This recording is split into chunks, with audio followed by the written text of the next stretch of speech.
要點樣令長者逐步接受外傭呢？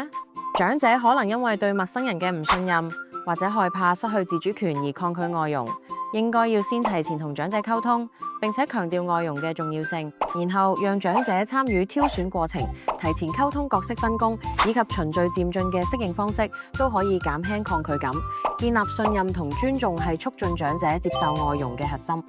喺聘請外傭前，應該同長者坦誠溝通，了解需求同期望，令到長者參與決策，以感受到被尊重。Care Club 萬恩擁有豐富嘅外傭指導經驗，並提供專業嘅外傭配對服務，協助外傭快速適應照顧工作，融入家庭，並且透過日常活動建立互信。家人亦都可以協助引導同埋陪伴，加快外傭融入步伐，營造和諧照護關係。